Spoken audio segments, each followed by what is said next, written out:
Fellow Transcenders. Sorry, my steering wheel's in the way. On my way to work, and wanted to bring up a little topic of discussion about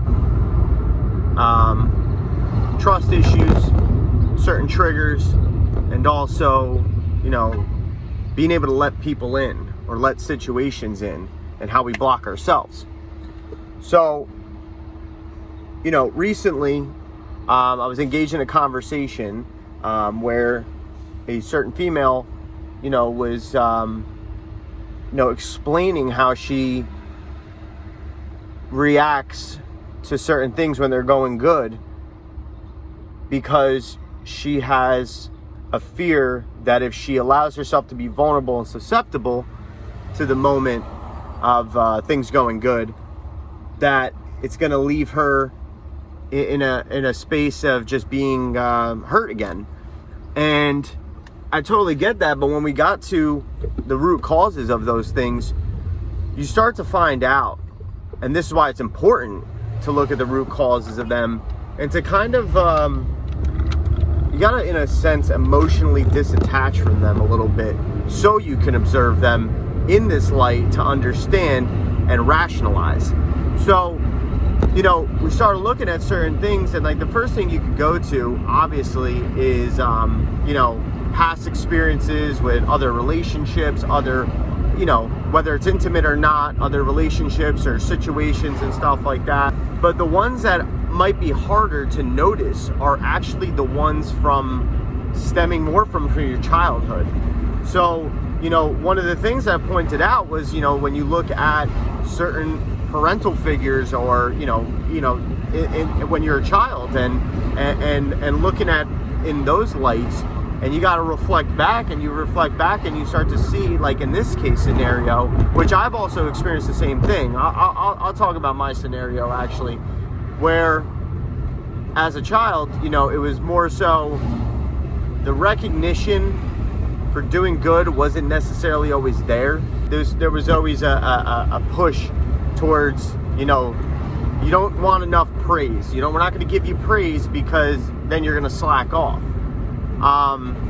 So it did affect motivation in a way. And for this person, though, it was more so the sense that it was like abandonment, or feeling like left alone by their father, and, just kind of also not getting that type of recognition or praise, or feeling like they did something good. So you start to seek it elsewhere when you grow up, and in those ways, you find that attention, and sometimes, people don't have the best intentions.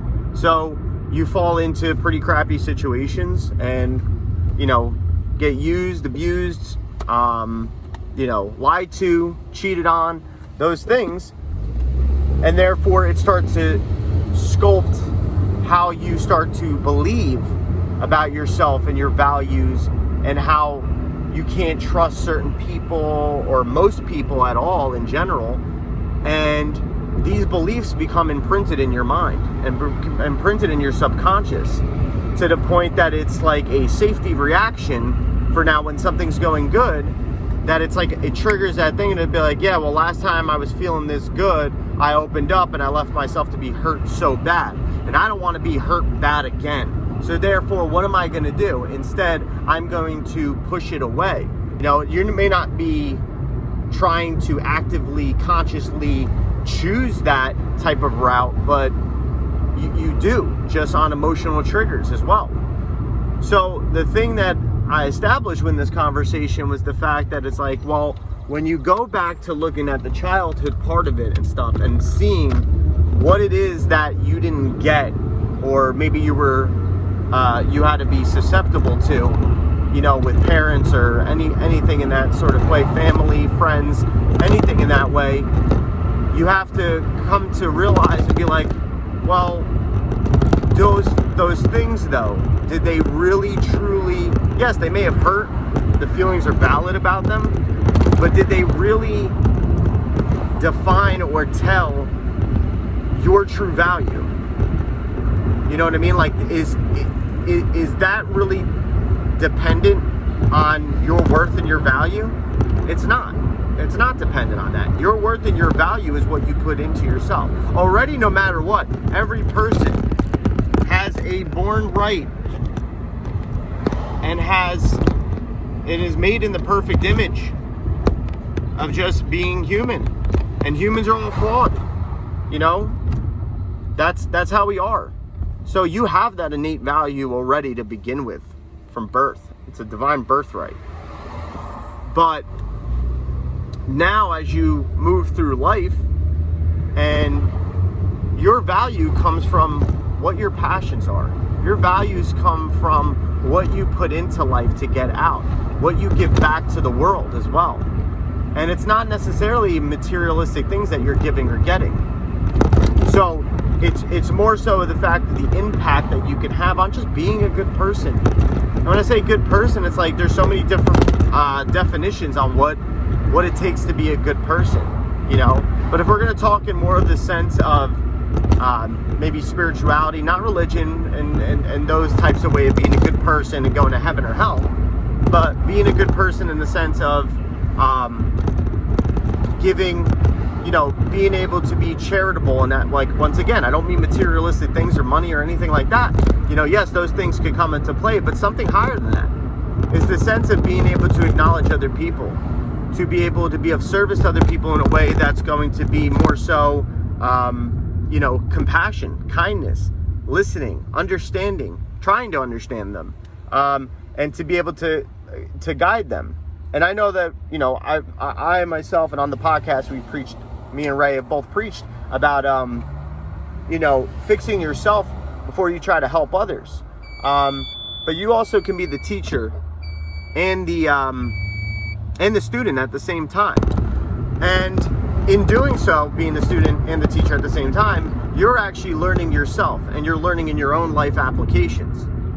So to sit there and have that compassion and work towards having that compassion and being able to converse with other people on finding similarities and difficulty issues and things of that nature, you begin to learn where maybe there's commonality, like there's a common point in people's journeys through life that they start experiencing the same thing. And maybe it's not necessarily so much about the experience itself, but it's about the function of these types of experience, and you realize that it's a common thing. Therefore, it does not decrease your value or your worth as a person that you maybe have believed because of somebody else's perception of you or their treatment of you and everything. But in actuality, it doesn't define your value. Your value is what you make of it and what you give yourself and what you acknowledge. So in that sense, it's to, one, be kind with yourself. Be kind and compassionate towards yourself. To give yourself the opportunities to look at these deeper root causes of these traumas, maybe. I'll put it as that, as traumas. To be able to understand that, those things happen. They don't necessarily define who you are. You're no less of a person because you experienced those things. Even if you made yourself vulnerable to the point that you allowed certain things to happen, obviously, as we're younger and children, and stuff, that's really kind of out of our hands. We look towards our parental figures as our protectors, So if they do something to mistreat you or anything, that's not it. It doesn't make you any less of a person. And coming to that understanding, you begin to let go and heal those parts of you, and to be able to understand, okay, how do I fill my cup now? What is the things that I need to do to fill my cup? And it doesn't necessarily, especially not in the beginning, it does not come with filling your cup by finding a person or vice or thing or whatever to be able to fill whatever void that is that was left. It comes with being able to heal yourself on a sense of finding your true higher worth in things that aren't of maybe this world or material substances or people. It's being able to create those boundaries for yourself, to have that respect for yourself, and then outwardly put that out. Once you build up that confidence to it, to outwardly put that out, to be like, with any sort of situation or person that you deal with, that, hey, this is my boundary. These are my standards. These are also some of my expectations, but you got to be careful with expectations. But we'll do plenty of talks. If you go to the podcast, you'll be able to see about expectations where we've talked about them before. But this is where you begin to build up that confidence, because then you are putting that out there. When you put yourself out there in the world, that you're showing that these are my boundaries, standards, and expectations. And there's going to be people that respect them, and it's going to be telling for you. And there's going to be people that try to test them, and that's going to be a test on its own for you to be able to know your worth and to challenge yourself. This is where the key thing comes in, is to be able to know, is this somebody that I need to work on my communication with, work on, having them in my life in small doses? Or is this somebody that does not need to be in my life, that's more harmful than good? And it doesn't matter who that person is. It doesn't matter. It could be family. It could be somebody really close to you. It doesn't matter. If they don't respect you in the way that you know that you need to respect yourself, they got to go. Plain and simple, they got to go. So all in all, I try to keep this short, do more talks on things. I just wanted to hop on here, because I'm about to be at work, is take a reevaluation of your worth and your value. Even if you're in a good place right now. If you're in a relationship or dating somebody or just friends, family, anything and stuff, and you may be dealing with any sort of complications or not, take a look at maybe how you've responded or reacted to feeling hurt by any of these people, or feeling questionable about these people, or letting anybody in. Try to see if you can find where that may possibly come from by looking at your childhood and then going through your teen years, especially where those developmental years, and then into actual similar, more recent experiences, just with relationships with all different types of people, intimate or not. And see where things that came up that happened that triggered an emotional response to you. Ones that were warranted, ones that weren't, rational, irrational. And look at those and evaluate those to the sense of realizing, what fears did it trigger? Did it trigger loneliness? Did it trigger